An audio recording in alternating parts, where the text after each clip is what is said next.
Welcome everyone to the Lockit Like A Champ channel. Professor gave us homework. Research a top gaming company that basically vanished.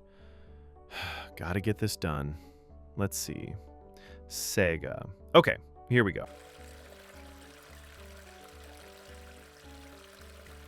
Sega didn't even start as a Japanese company. It began in the 1960s America with machines for US Army bases, but it became huge in Japanese arcades. We're talking the 80s. Sega was the cool kid. They made these amazing, fast-paced games. They had motorcycles you could actually sit on, racing games with gear shifts. They ruled the arcade. But then, they wanted to bring that magic home.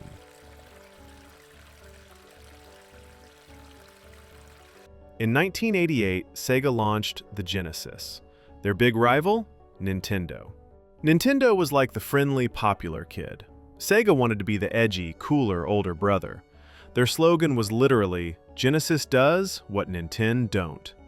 And they had a secret weapon, Sonic. This blue blur was fast, had attitude, and was the perfect mascot to fight Mario.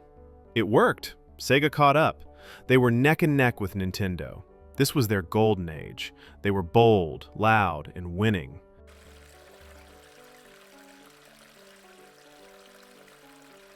But then, Sega got confused. Instead of making one clear next console, they made add-ons. The Sega CD? Expensive, with weird full-motion video games.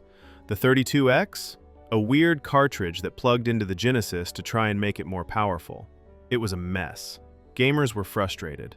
Which thing do I buy? Is this the future?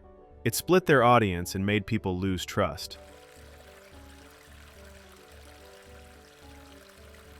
Their next real console was the Saturn in 1995.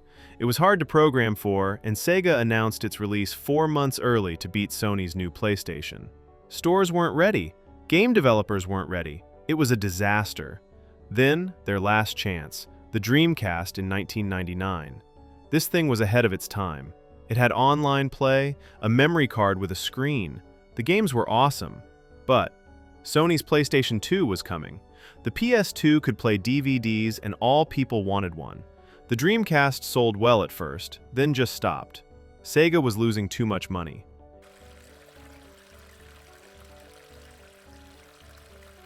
In 2001, Sega did the unthinkable. They stopped making consoles. They left the hardware business for good. It was the end of an era. But it wasn't the end of Sega. They became a game publisher. They make Sonic games, some good, some bad, the awesome Yakuza series, and own tons of classic arcade games. They survived, just in a totally different way. So, that's the story. I just delivered my paper on Sega. Kinda sad, honestly. They had so much passion and crazy ideas. The Dreamcast seems so cool, but at least they're still making games. And hey, my channel is still rising. We just hit 7 subscribers. Thanks, guys. Until next time, see ya.